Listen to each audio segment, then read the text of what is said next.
I almost quit.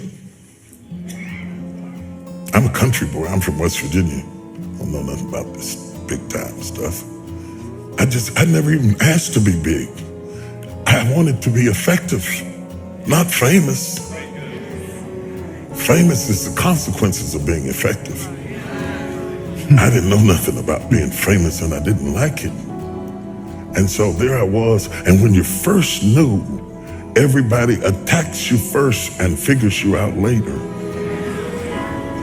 And the first time I was in the Washington Post, the article was so vicious it made me nauseous. I was so shocked that you could say that stuff about somebody you didn't even know based on assumptions and a little bit of this and a little bit of that. They piece it all together and you don't get to say anything back. So I decided I don't want this. I was preaching for Pastor Bishop Donnie Mears, and nobody knew it because preachers can override their feelings and function. I preached, the place was on fire, but inside I want to quit. I told God, I'm through with this. I'm not going through this. I don't need this. I don't need that. I'm a guy who likes to go get his own chicken wings. I don't have to have all of that stuff to be happy. So I thought, I'm not doing this no more. I'm not doing it. I'm not doing this. I'm not doing this because I don't need this and I didn't ask for this. I'm only doing this because of what happened in my life, of the circumstances that happened in my life. He put me on stage. I didn't ask for it. And when I saw how much it cost, I thought, you can have that right back here. You can have that right back up in here. I don't need it. So I was mad inside and I was hurt.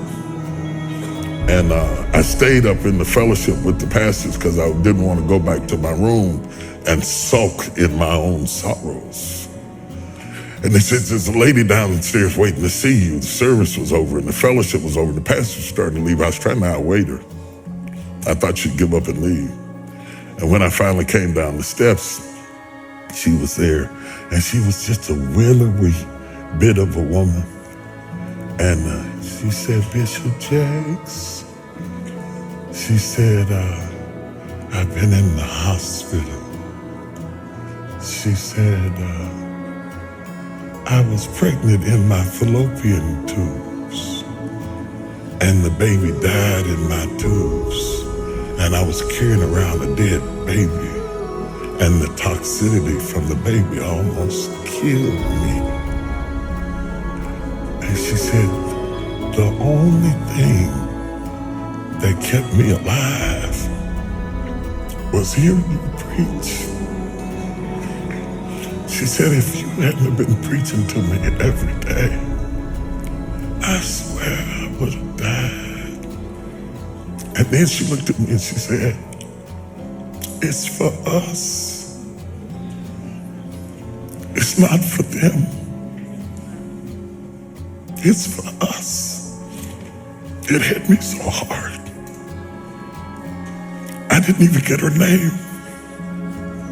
I got in the car and cried all the way back to my room because she reminded me why I was there. Last week when I texted you, I was up in Baltimore in DC and I was doing a book signing. And this woman came up to the table to buy sword. She said, you don't remember me, do you?